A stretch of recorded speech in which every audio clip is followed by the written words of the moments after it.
안녕하십니까, 정인태입니다. 재외동포청이 개청을 했고요. 다음은 이민청이다, 이렇게 정부는 홍보를 하고 있습니다. 벌써부터 이슬람 사원의 개원에 대해서 갈등이 빚어지고 있는 모습인데요. 과연 한국이 사회 통합을 할 수 있을까? 내국인과 외국인, 한국인과 외국인 간의 이 갈등을 잘 극복할 수 있을까? 심히 걱정이 됩니다. 또 불법 체류 문제, 각종 문제들이 도사리고 있는 게 지금 대한민국의 현실이다라는 거죠.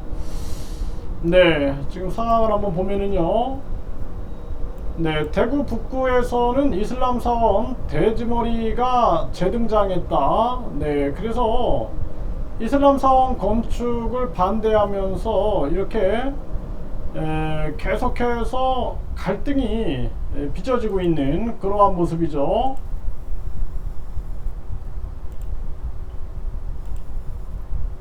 네, 경북대학교 내로 이슬람 사원 현행법상 불가하다. 네, 이렇게 얘기를 하고 있습니다. 그래서 현행법상 종교시설 대학교 내 설치가 불가하다 해서 이슬람 사원을 경북대학교 내로 이렇게 만드는 이러한 안이 제시가 됐는데, 여기에도 지금 문제가 생기고 있는 거죠. 네, 홍준표 시장은 대구에 이슬람 사원뿐만 아니라 힌두교도 들어와야 한다, 이렇게 주장을 했어요. 그런데 지금 한국은 준비가 안 돼 있다라는 것이 큰 문제다라는 것입니다.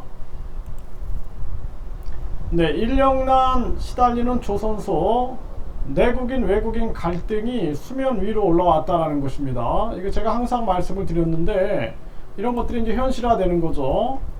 네, 외국인 가사도우미 검토에 갈등이 고조되고 있다. 한국인도 불안한데, 당연하죠. 한국인도 불안한데 외국인들이 이 가사도우미란다, 아이를 돌본다, 각종 문제가 생길 수밖에 없는 것입니다. 네, 지금 경북 봉화에는 베트남 마을이 지금 조성이 되고 있어요. 네, 그리고 가리봉동에는 현실판 범죄도시 가리봉동 휘저은 조선족 조직들, 이제 계속 그 지역마다 외국인들의 어떤 하나의 그들의 공동체가 형성이 되는 거죠. 실업급여 가장 많이 받아간 외국인은 조선족이다, 다음은 중국인이다. 네, 이렇게 보도가 되고 있고요. 광주에는 고려인 마을이 형성되고 있는데요. 네, 그래서 이렇게 이제 한국이 급격하게 다문화 사회, 그리고 다민족, 다인종 사회로 변화되고 있는 이러한 모습으로 가고 있는 것입니다.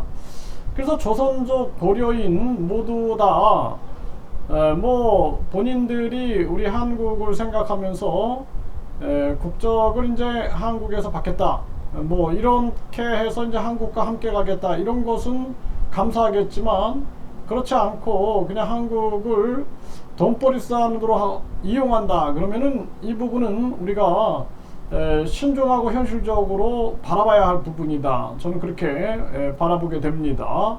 제가 19년 동안 외국인들을 가르쳐 왔지만 선별한다는 게 굉장히 중요한 거예요.